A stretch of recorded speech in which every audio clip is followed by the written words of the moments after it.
organisé par l'APEC et le réseau des CIBC en association bien évidemment avec nos partenaires. Donc l'intitulé du webinaire aujourd'hui, c'est la formation et moi. Donc nous allons aborder la stratégie, le financement pour changer de métier et savoir comment on peut s'y prendre et qui peut nous aider dans ce cadre-là.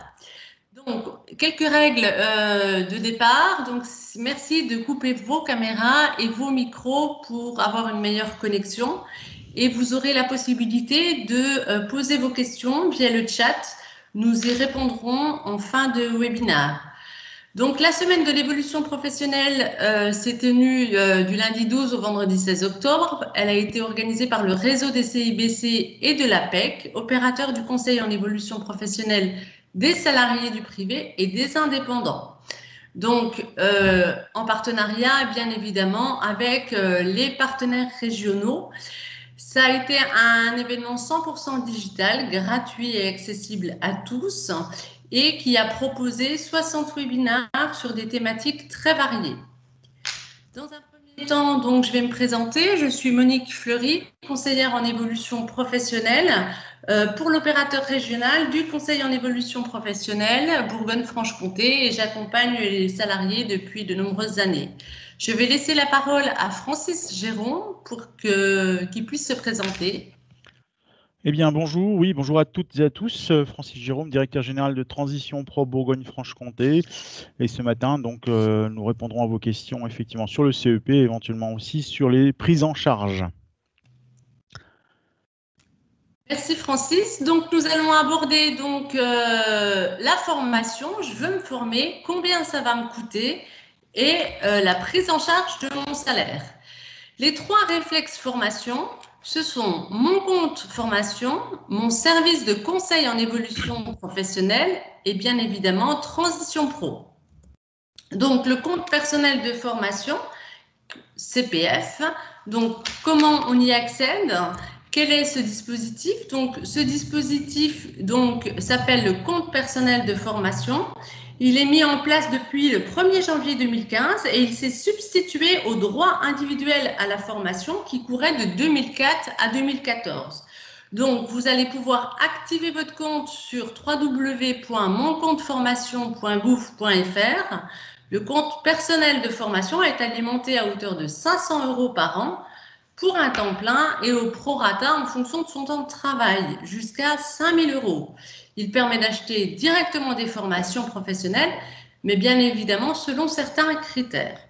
Attention, il faut absolument abonder son CPF de vos heures de DIF au plus tard le 31/12/2020.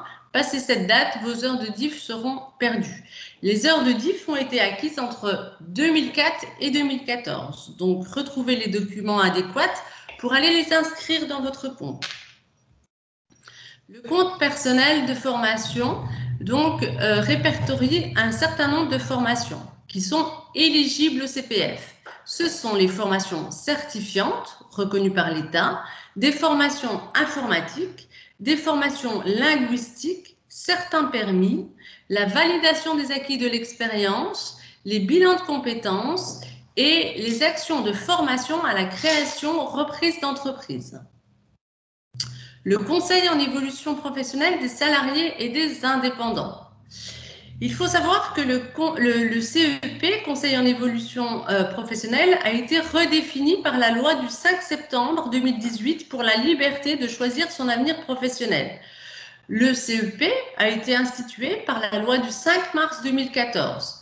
Donc, il est considéré comme un vrai levier pour agir et choisir son avenir professionnel. C'est un service gratuit et personnalisé pour vous conseiller et faire le point sur votre situation professionnelle.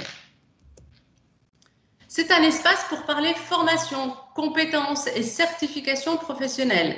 C'est évidemment un temps d'écoute pour vous, pour parler de vos envies, vos intérêts et clarifier vos besoins. C'est aussi l'occasion d'aborder des sujets d'évolution, de reconversion professionnelle, de création d'entreprise.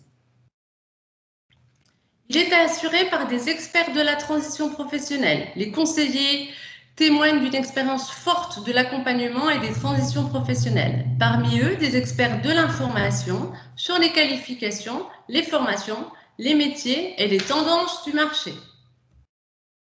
Je laisse la parole à Francis Jérôme pour intervenir sur Transition Pro, partenaire d'avenir. Merci Monique. On va passer à la slide suivante éventuellement. Transition Pro, donc ça a remplacé le fonds GESIF. Le fonds GESIF a vécu pendant 35 ans et au 1er janvier 2020, le fonds GESIF a laissé sa place à Transition Pro. Ce n'est pas une nouvelle structure juridique, c'est un changement de nom, mais c'est surtout un changement de mission, effectivement, puisqu'avant, le fonds GESIF assurait le conseil en évolution professionnelle et maintenant, c'est un opérateur privé avec qui nous sommes aujourd'hui. On va passer à la slide suivante. T'en as pas une autre avant? J'ai été trop vite peut-être. Peut-être. Voilà, Transition Pro, partenaire d'avenir, effectivement. Donc, il y a une association Transition Pro dans chacune des 17 régions métropolitaines et d'outre-mer. Aujourd'hui, c'est même 18, puisque Mayotte nous a rejoint en tant que Transition Pro indépendante.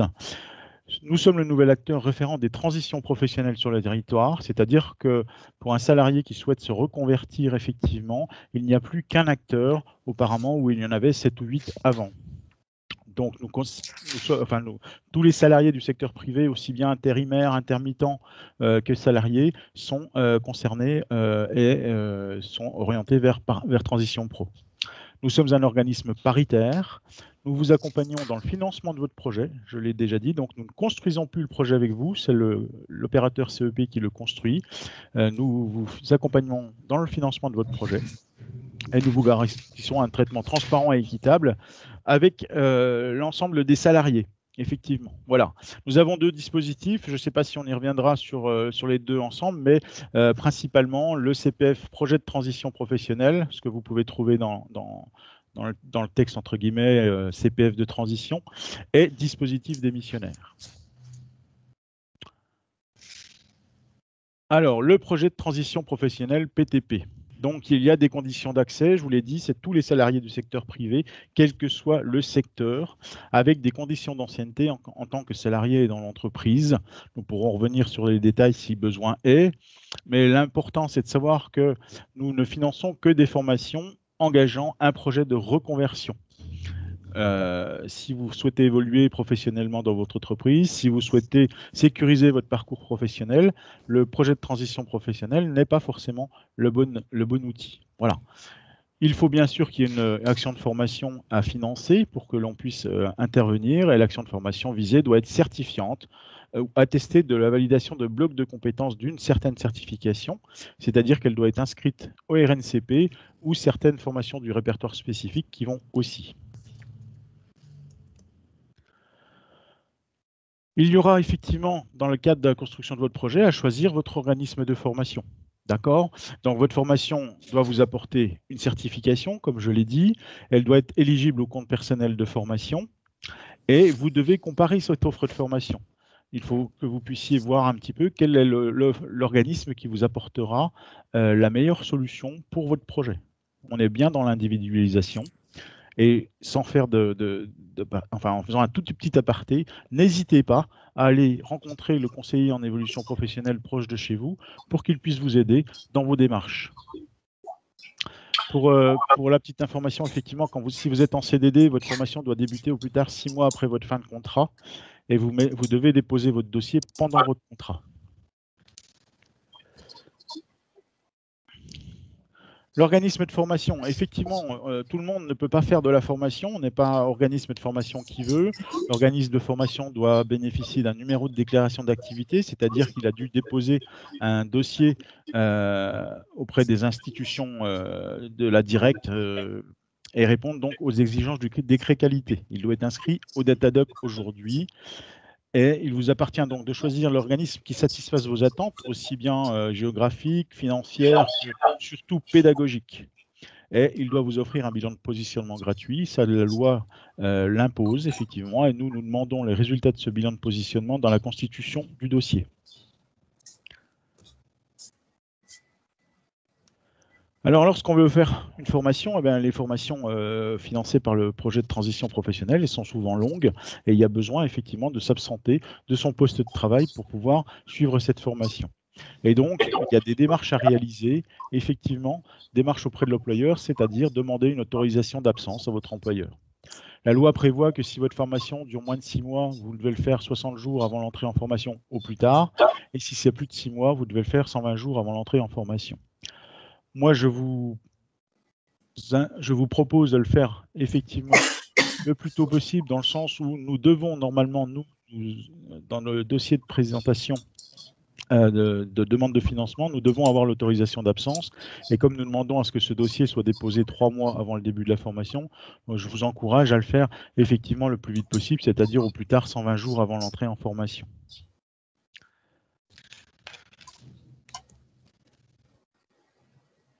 Alors, on me dit qu'il y a une personne qui n'aurait pas coupé son micro. Alors, Oui, vous voulez bien couper oui, votre micro Francis, parce que ça fait de on entend l'écho, vraiment apparemment. des bruits. Je pense que c'est moi. Oui, c'est oui. Ça doit être bon cette fois-ci. Ok, pardon. Je continue.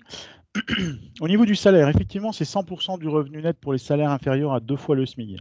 Alors là, je fais une petite aparté parce que je dis attention, 100% du revenu net, c'est 100% de votre montant salarial, mais c'est pas forcément 100% des heures de formation.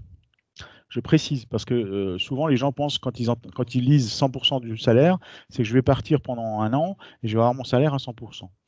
Non. Dans le cadre de la formation, il y a une formation théorique et il y a une formation souvent en stage pratique. Et là, le stage pratique peut être limité en prise en charge. Ça veut dire que pour toutes les heures que vous ferez, vous allez maintenir votre salaire, mais pour toutes les heures que nous aurons sélectionnées. Les formations théoriques, la formation théorique, nous la prenons en charge du début à la fin. La formation du stage pratique, la partie stage pratique, elle peut être limitée à certaines règles. On pourra y revenir tout à l'heure si vous le souhaitez, mais principalement, sachez-le, quand on dit 100% du revenu, c'est pour les heures prises en charge par Transition Pro.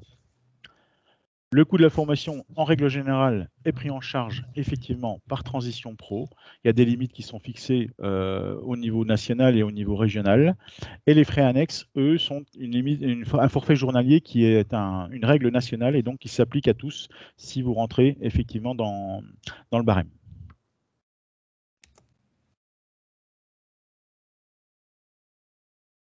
Donc, dossier PTP depuis le printemps 2020, donc nous sommes en dématérialisé. Donc, vous pouvez créer et vous devez créer votre espace personnel sur le site de Transition Pro. Alors, vous n'avez pas besoin d'attendre d'avoir un dossier à déposer pour créer votre espace. Vous pouvez le faire quand vous voulez. Une fois que vous allez engager un dossier de projet de transition professionnelle, vous allez remplir votre partie.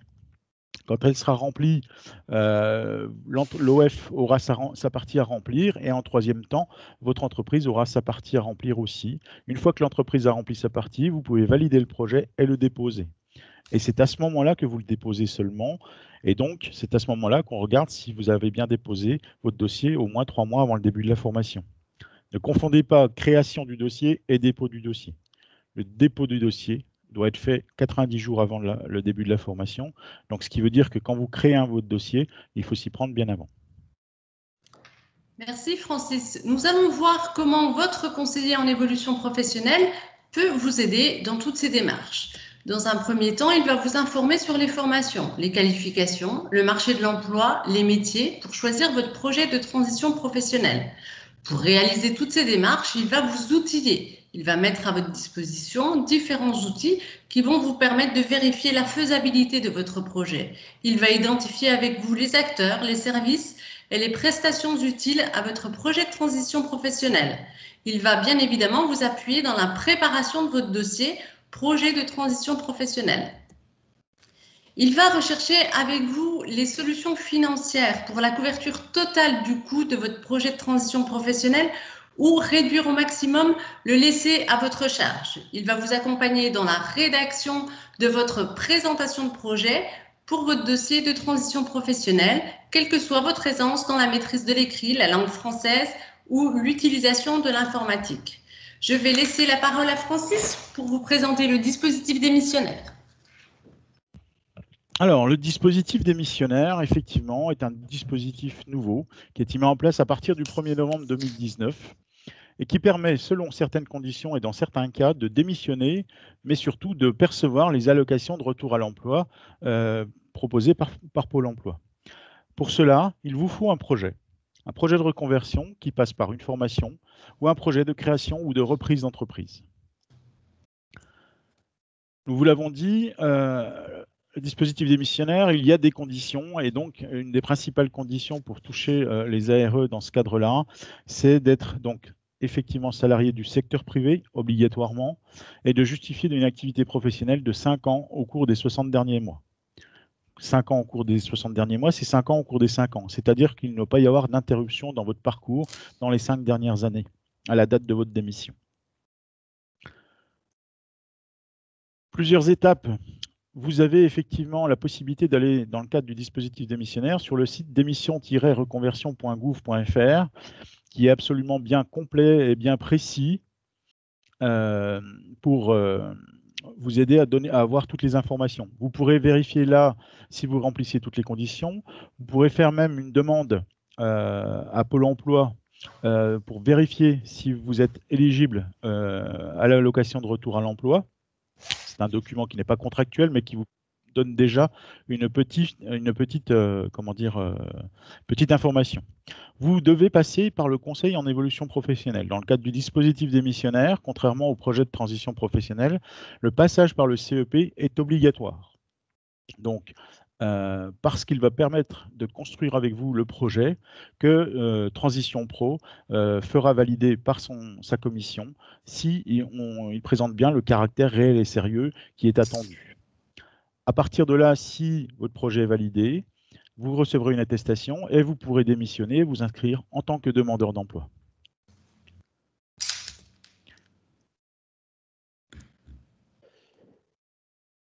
Je vais juste répondre à une question tout de suite parce qu'elle concerne des démissionnaires. Effectivement, les journées sans solde ne sont pas comptabilisées dans les 5 ans, dans les 1300 jours, dans les 5 dernières années. Alors, effectivement, un point d'attention, si Pôle emploi vous a donné un document en disant que vous devriez être éligible à l'ARE, ce n'est seulement que quand vous aurez démissionné et que vous serez inscrit à Pôle emploi que vous saurez si vous êtes éligible à l'allocation de retour à l'emploi. Ce n'est pas possible aujourd'hui, dans le cadre du système Pôle emploi, de le savoir avant d'avoir démissionné. Donc, si vous remplissez le document qui est sur le site que je vous ai cité avant, soyez très très précis sur les dates et sur effectivement les jours éventuels d'absence. La maladie, la maternité ne compte pas, bien entendu, mais si vous avez pris des congés sans solde ou des congés sabbatiques ou des choses comme ça, effectivement, ça peut grever les 5 ans dans les 60 derniers mois. Voilà. Et le montant exact, effectivement, vous le connaîtrez exactement quand vous serez inscrit à Pôle emploi. Merci Francis. Donc, comme tu l'as dit, le passage est obligatoire auprès d'un conseiller en évolution professionnelle pour pouvoir mobiliser ce dispositif. Nous allons voir comment le conseiller peut vous aider dans le cadre de la demande de dispositif démissionnaire. Donc, il va vous informer sur vos droits et les dispositifs de financement alternatifs avant de recourir à ce dispositif. Il va aussi vous informer sur les formations, les certifications, les conditions de travail et les tendances du marché de l'emploi du métier visé pour voir et étudier la faisabilité de votre projet. Il va mettre à votre disposition des moyens, des outils pour pouvoir vous projeter dans la situation visée et évaluer bien évidemment les risques et les bénéfices de ce nouveau projet. Ensuite, il va vérifier avec vous les conditions d'accès au dispositif démission reconversion. Francis vient de l'aborder. Il va ensuite vous appuyer dans les démarches et la préparation de votre dossier démission reconversion et il va rechercher des solutions de financement pour mettre en œuvre votre projet de formation et ou de création d'entreprise après la démission. Tout au long de la démarche, votre conseiller vous informe, vous guide, vous appuie. Il atteste de votre accompagnement dans le dossier présenté à la commission de transition pro. Je suis indépendant, quel financement pour ma formation? Alors, qui sont les travailleurs non salariés? Ce sont les travailleurs indépendants, les membres d'une profession libérale ou non salariée et leurs conjoints collaborateurs, les artistes auteurs, les employeurs de moins de 11 salariés dans les secteurs de la pêche maritime et de la culture marine et les travailleurs indépendants dans ces secteurs, les chefs d'exploitation et d'entreprises agricoles. Alors, la contribution à la formation professionnelle, elle est versée donc à un organisme collecteur. Elle permet de bénéficier d'un financement total ou partiel des projets de formation dans le cadre du CPF ou d'une aide financière octroyée par le Fonds d'assurance formation. Donc, pour plus d'informations, vous pouvez vous rendre sur le site www.service-public.fr/professionnel-entreprise/vos droits et F23 459. Il faut savoir que chaque fonds d'assurance formation définit les services proposés, les priorités et les critères et les conditions de prise en charge des demandes présentées. Le CPF est ouvert selon un rythme d'alimentation et un plafond calqué sur le régime commun. Vers quel financeur se tourner? Pour les professions libérales, ce sera FIFPL, le Fonds interprofessionnel de formation des professions libéraux. Pour les professions libérales médicales, ce sera FAFPM, le Fonds d'assurance formation de la profession médicale. Pour les commerçants dirigeants non salariés du commerce, de l'industrie et des services, ce sera l'AGFIS, Association de gestion de financement de la formation des chefs d'entreprise. Pour les artisans chefs d'entreprise inscrits au répertoire des métiers et auto-entrepreneurs artisans, ce sera FAFCA, le Fonds d'assurance formation des chefs d'entreprise artisanales. Pour les exploitants agricoles et chefs d'exploitation forestière, c'est Vivea, le Fonds d'assurance formation des entrepreneurs du vivant. Pour les auteurs artistes, c'est l'AVDAS, le Fonds d'assurance formation à l'opérateur de compétences. Et pour les professionnels de la pêche, c'est le Fonds d'assurance formation à l'opérateur de compétences OPCAPIA. Alors, Francis va vous présenter le certificat CLEA. Alors, CLEA, socle de compétences, pardon. Donc, CLEA, c'est la reconnaissance de 7 champs de compétences utiles dans la plupart des situations professionnelles. CLEA est un premier niveau de certification pour permettre effectivement aux gens qui sont peu qualifiés ou qui ont besoin d'une base de qualification de pouvoir obtenir à partir de ces 7 champs de compétences une première certification. Donc, vous les avez à l'écran. Je ne vais pas forcément rentrer dans le détail, mais voilà, on les a après, effectivement, c'est encore mieux. Donc, vous voyez, les 7 champs de compétences, c'est la communication en français, un peu de mathématiques, un petit peu d'informatique, des aptitudes à travailler dans un cadre et des règles définies, travailler en équipe, aptitude à travailler en autonomie, c'est-à-dire à faire des choses tout seul, capacité d'apprendre tout au long de la vie et maîtrise des gestes et postures d'hygiène et de sécurité. À partir de là, effectivement, si vous avez un besoin particulier dans ce sens-là, CLEA n'est pas adapté à des gens qui sont déjà bien qualifiés ou qui ont un haut niveau de certification. CLEA est vraiment adapté pour des gens en basse qualification, éventuellement des travailleurs migrants qui auraient eu un niveau important dans leur pays mais qui n'est pas reconnu en France. Et donc, vous pouvez aller effectivement sur le site certificat-clea.fr pour avoir toutes les informations par rapport à CLEA et pour trouver un contact. Je vous invite également effectivement à vous rapprocher du conseil en évolution professionnelle pour qu'il puisse vous aider dans vos démarches. CLEA, c'est simple, c'est une évaluation. À partir de cette évaluation, il est vérifié ce qu'il vous faut comme formation autour de ces 7 champs de compétences que nous venons de voir. Si vous n'avez pas besoin de formation parce que vous possédez les 7 champs de compétences, vous pouvez, votre dossier veut passer devant un jury directement et avoir une validation CLEA. Sinon, vous faites les différentes formations dont vous avez besoin. Vous refaites une évaluation à la fin du parcours de formation. Et si les 7 champs de compétences sont présents, eh bien, ensuite, vous passez devant le jury et vous obtenez votre certification. Le passage devant le jury, c'est un passage de dossier. Vous n'avez pas à vous présenter devant un jury. Voilà. Merci Francis. Nous allons voir comment le conseiller peut-il vous aider dans cette démarche. Donc, le conseiller va vous informer sur les différentes étapes et les organismes évaluateurs de Cléa près de chez vous. Il va rechercher des solutions de financement avec ou sans votre employeur. Vous allez pouvoir mobiliser le dispositif CPF ou la promotion par l'alternance si c'est un projet partagé avec votre entreprise. Vous allez pouvoir, il va vous appuyer dans la mobilisation d'un financement et chercher à réduire au maximum le laisser à votre charge. À chaque étape, votre conseiller s'adapte à votre situation au niveau de la maîtrise de la langue française, de la maîtrise des outils du numérique et de la situation de handicap. Donc, le conseil en évolution professionnelle constitue un processus d'appui à tout salarié et indépendant pour faire le point sur sa situation professionnelle. Il va élaborer, formaliser et mettre en œuvre une stratégie visant l'évolution professionnelle. C'est un service qui est gratuit, confidentiel, neutre, accessible à tous et impartial. Il est à destination des salariés du secteur privé, c'est-à-dire quel que soit leur statut ou leur temps de travail. Il concerne aussi les intérimaires, bien évidemment. Les indépendants, les personnes non accompagnées par un autre opérateur, les personnes souhaitant conserver l'opérateur régional lorsqu'il y a un changement de statut en cours d'accompagnement. On a le choix de garder ou non son opérateur régional. Il est représenté par le réseau des CIBC pour les salariés du privé et les indépendants, qui, pour la Bourgogne-Franche-Comté. Pour la PEC, le public, ce sont les cadres en activité et en recherche d'emploi. Pour Pôle emploi, les demandeurs d'emploi. La mission locale pour le public des moins de 26 ans. Et Cap emploi pour les personnes en situation de handicap.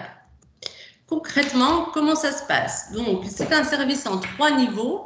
Donc, on va commencer par un aiguillage. Ensuite, vous allez passer au niveau 1, un conseil personnalisé. Donc là, on va élaborer une analyse partagée de situation avec le bénéficiaire en prenant en compte sa situation actuelle, sa situation désirée, ses ressources, ses freins. Et ensuite, en fonction des besoins, vous allez passer au niveau de l'accompagnement personnalisé qui se situe en niveau 2 pour l'appui à la formalisation du projet et en niveau 3 pour l'appui à la mise en œuvre du projet. C'est le bénéficiaire, bien évidemment, qui, en fonction de ses besoins, va mobiliser un niveau 2 ou un niveau 3. Pour prendre contact et bénéficier de nos services, vous êtes invité à appeler le 09 72 01 02 03 du lundi au vendredi de 8h à 19h et le samedi matin de 9h à 12h. Vous pouvez aussi prendre contact via notre site internet. Je m'informe et je prends rendez-vous sur mon-cep.org. Sachez qu'un véritable maillage territorial est garanti sur le territoire avec 44 lieux ouverts, plus de 42 conseillers et chargés d'information. Voilà, je vous remercie. Est-ce que vous avez des questions? Francis, as-tu des questions? Alors moi, au niveau du chat, il y en avait une tout à l'heure donc sur le dispositif démissionnaire. Donc par rapport à Myriam qui a demandé donc même une journée sans solde, effectivement, normalement ça ne passe pas. Ça ne passe pas, effectivement. Simplement, ce que je vous propose, c'est que je vais vous mettre dans le chat le numéro de téléphone, un 0801 que Pôle emploi a mis à disposition pour les salariés en reconversion dans le cadre du dispositif démissionnaire, parce que pour bien préciser les choses, le congé sans solde est très encadré. Vous avez marqué dans votre question que c'était un motif aidant, donc il est possible que certains cas de congés particuliers soient pris en compte quand même. Donc, je vous propose dans le chat, je vous envoie donc le 0801 01 03 02. C'est un numéro Pôle emploi qui vous permettra d'avoir le renseignement plus précis par rapport à votre question de tout à l'heure. Voilà. Ensuite, Myriam nous dit, alors attendez, je reprends effectivement, donc on est bon. On a eu la question effectivement sur les supports, effectivement, seront-ils disponibles? Donc effectivement, tous les webinaires sont enregistrés, donc vous pouvez les revoir en ligne très rapidement, je pense, la semaine prochaine. Je ne sais pas si on peut diffuser les PowerPoint sinon directement. Ça, c'est Monique peut-être qui pourra nous le dire. Je pense pas qu'on puisse diffuser directement les PowerPoint. Tous les webinaires sont rediffusés en replay, donc sont accessibles très rapidement en replay. Voilà. Alors, Myriam, une question. Pouvez-vous repréciser les renseignements niveau 2 et niveau 3? Alors, c'est pour le service niveau 2, niveau 3? je pense que c'est ça. Oui, c'est Alors, ça. Ouais. c'est ça? Donc, le premier rendez-vous, donc c'est un état des lieux partagé, donc au niveau 1, qui va durer environ 1h30. C'est en fonction des besoins du bénéficiaire, bien évidemment.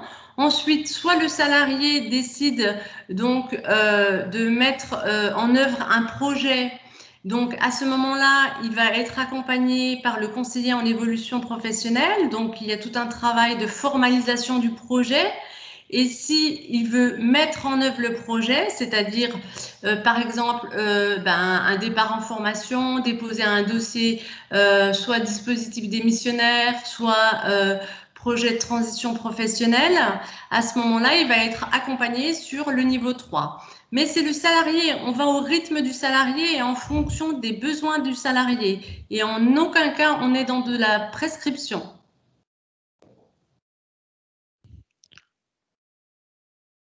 Alors, il y avait une autre question de Myriam qui est très active ce matin, qui parlait de notion de continu qui pose problème. Alors, je pense que là, il faut peut-être qu'elle nous précise ce qu'elle entend dans cette question. La notion de continu qui pose problème. C'est pour le dispositif démissionnaire, peut-être, les 5 oui. années d'activité continue? Oui, c'est ça, apparemment, oui. Effectivement, mais ça, c'est la réglementation. Malheureusement, c'est pas notre choix. Pour la petite histoire, si vous vous rappelez bien, le candidat Macron, lors de l'élection présidentielle, avait effectivement émis l'idée que les gens pourraient démissionner et toucher les ARE. Malheureusement, ça risquait d'avoir un coût important et donc ils ont mis en place ce dispositif démissionnaire qui est limité effectivement avec des conditions d'accès très précises et très spécifiques, donc les 5 ans dans les 60 derniers mois. En fait, il faut 1300 jours de travail dans les 60 derniers mois et donc effectivement, c'est la réglementation, on n'y peut pas, on ne peut pas déroger et surtout même si nous, on acceptait d'y déroger, Pôle emploi n'y dérogera pas et vous vous retrouveriez en difficulté après avoir démissionné sans aucune allocation. Ce qu'il faut savoir, c'est que congé maternité, arrêt de travail sont considérés comme de l'activité continue.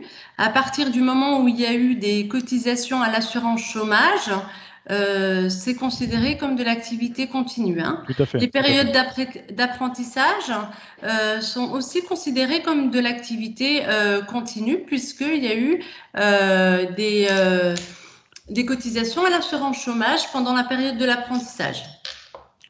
Tout à fait, effectivement, c'est bien clair qu'en fait, tout ce qui amène des cotisations, même si on est en arrêt de travail, tout ce qui amène des cotisations, est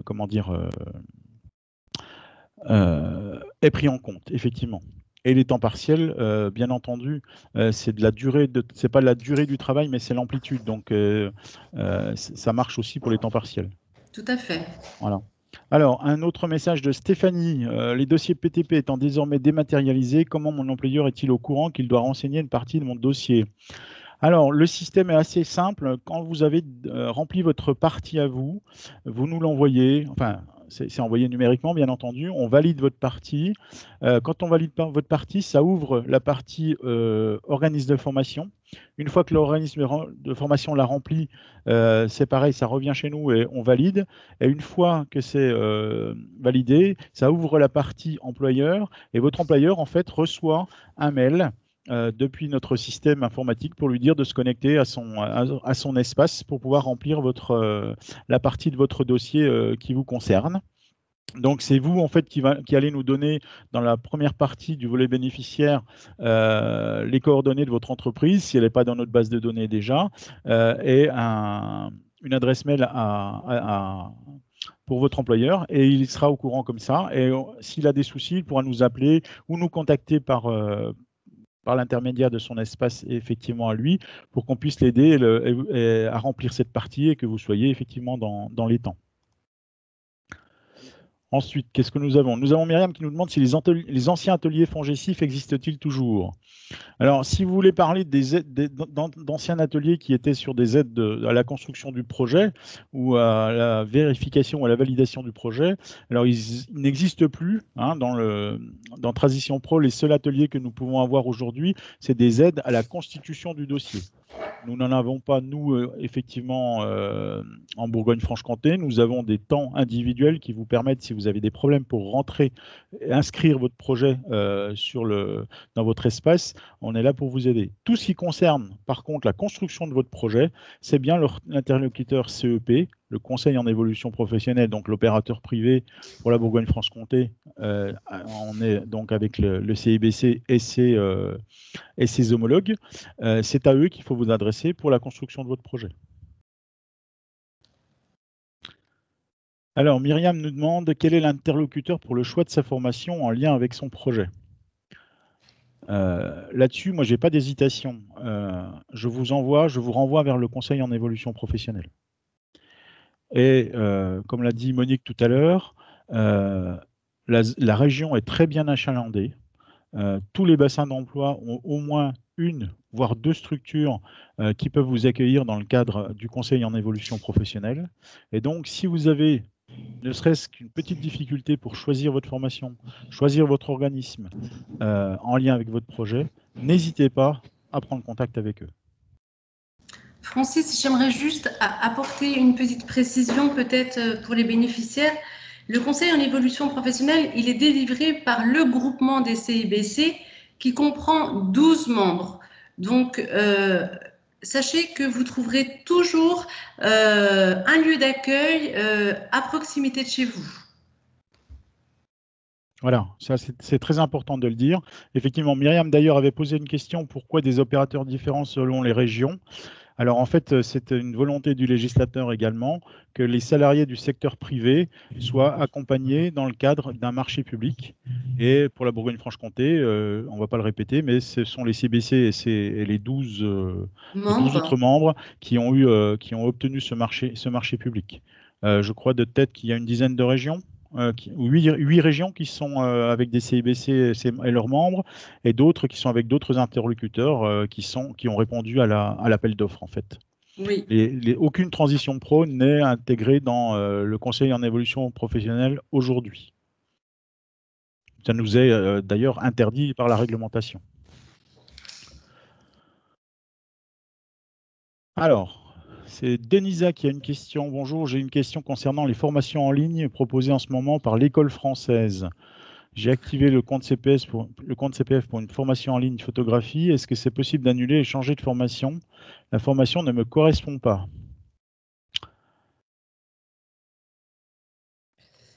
Alors, je ne sais pas si Monique veut commencer ou moi, parce que c'est... Alors, pardon, donc est-ce que le dossier a déjà été complètement constitué et envoyé en ligne à la Caisse des dépôts ou pas?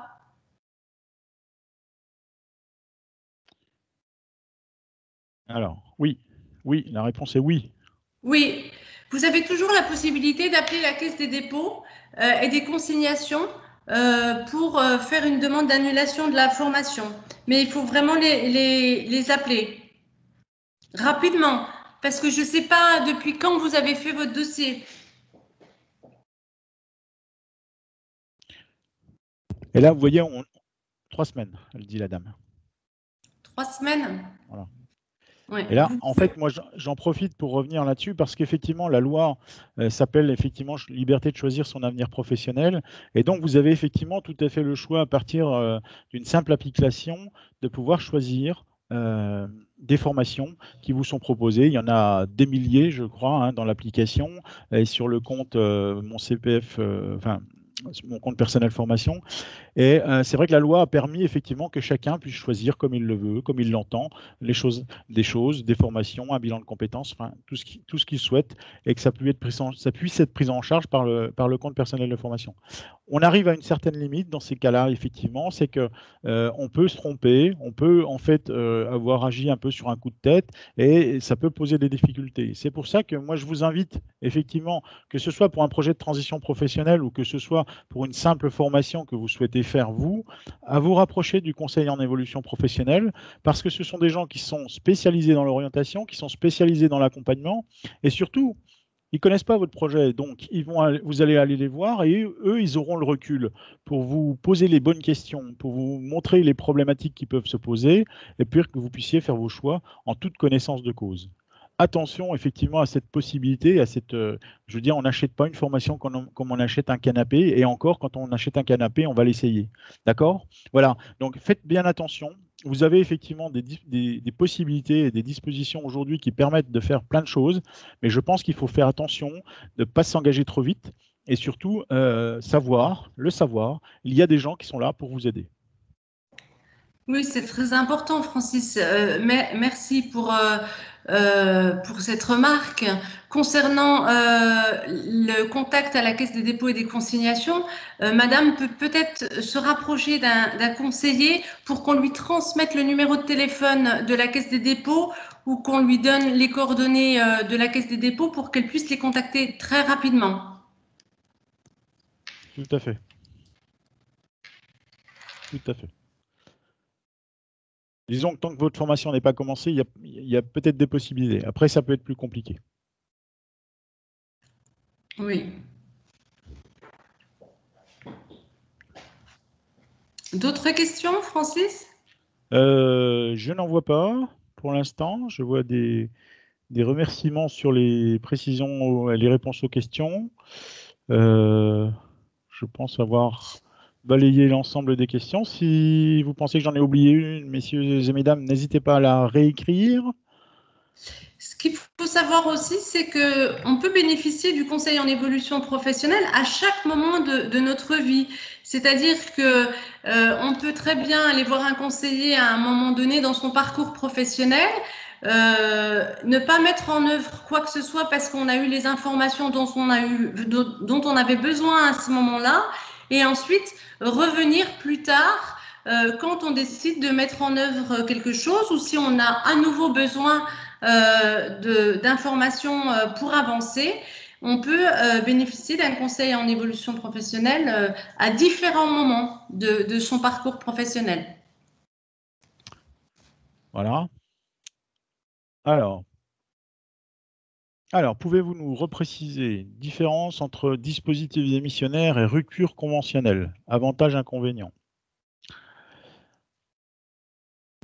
Alors, la grosse différence, j'aurais tendance à dire, alors je laisserai Monique parler aussi parce qu'elle a certainement des points à dire. Moi, je vais dire une chose simplement, c'est que la grosse différence, c'est que dans le cadre d'une rupture conventionnelle, c'est une relation entre l'employeur et le salarié qui décide de mettre un terme au contrat de travail. Il n'y a pas d'obligation, entre guillemets, d'avoir un projet professionnel derrière. La rupture conventionnelle vous ouvre les droits ARE, allocation retour à l'emploi, dès l'instant où vous avez les conditions. Dans le cadre du dispositif démissionnaire, vous devez avoir un projet de reconversion, donc qui passe par une formation, ou un projet de création d'entreprise qui soit réel et sérieux. Ça veut dire que vous ne pouvez pas dire aujourd'hui je m'en vais sans avoir travaillé votre projet, sans avoir vérifié sa faisabilité, vérifié les possibilités de formation, vérifier la cohérence de votre projet avec vos motivations, vérifier qu'il y a des perspectives d'emploi, par exemple dans le cadre d'une reconversion. Si vous faites une création d'entreprise ou une reprise, il faut travailler une étude de marché, un business plan. Donc, il y a tout un tas d'éléments différents entre la rupture conventionnelle et le dispositif démissionnaire, sachant que le dispositif démissionnaire, effectivement, vous pouvez effectivement vous voir refuser ou invalider le caractère réel et sérieux de votre projet par Transition Pro.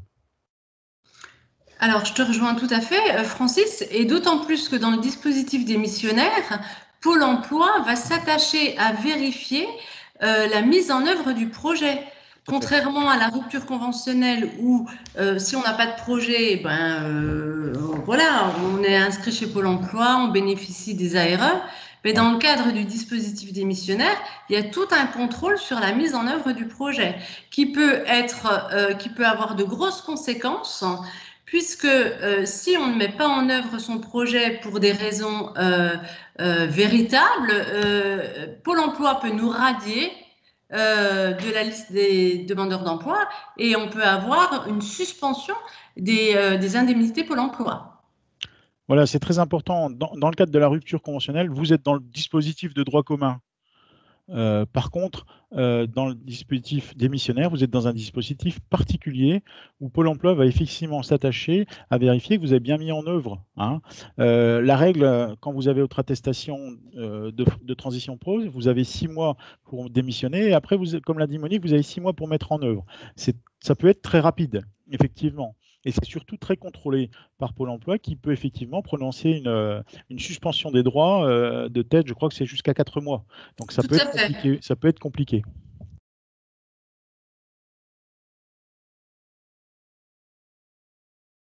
Voilà. A priori, pour l'instant, je ne vois pas d'autres questions.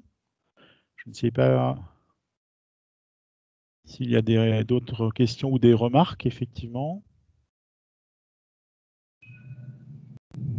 Myriam qui est en train d'écrire. Ce qui est aussi important dans le cadre d'une mobilisation d'un dispositif, que ce soit le CPF, PTP ou le démissionnaire, ce qui est important aussi, c'est de s'y prendre relativement tôt quand on a un projet. Les délais sont à respecter pour le dépôt du dossier CPF, PTP, pour la demande d'autorisation d'absence. Mais pareil, pour le dispositif démissionnaire, ce n'est pas un dispositif qu'on mobilise et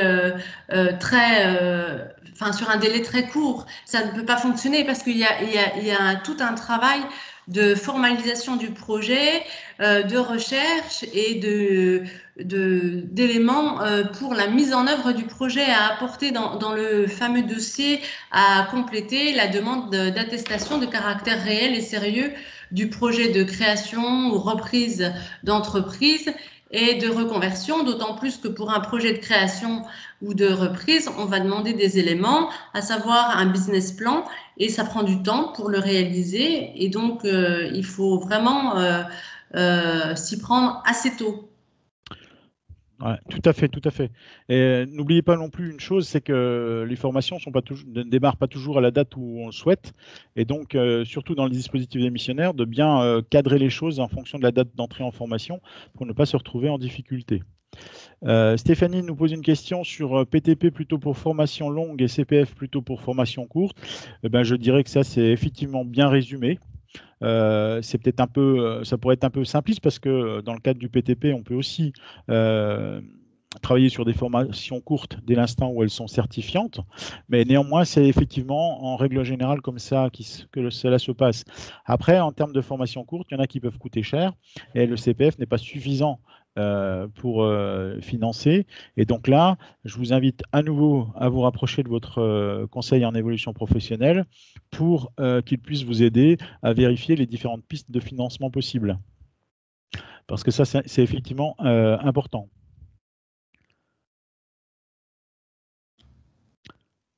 Voilà. Je ne sais pas si tu veux rajouter quelque chose, Monique, sur cette question. Non. Voilà. Je te rejoins, je n'ai rien à rajouter par rapport à ça. Donc là, je n'ai plus de questions pour l'instant.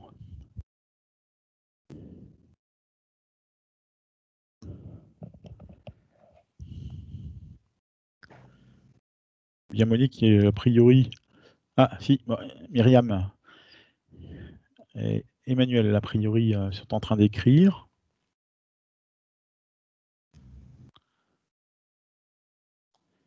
C'est surtout pour nous dire bonne journée à tous. Et nous dire merci, c'était très clair.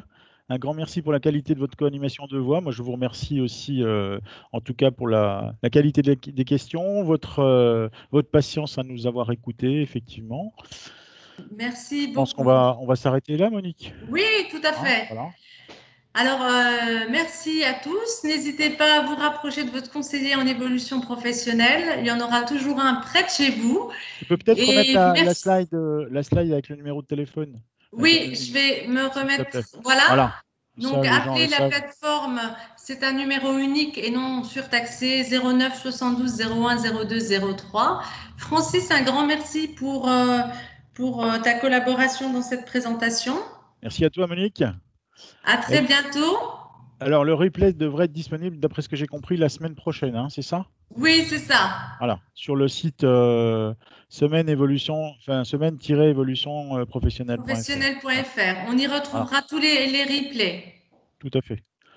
Ben, merci encore à tous. Bonne journée à vous et bonne fin de semaine. Merci à vous. Bonne journée et bon week-end. Au revoir. Au revoir.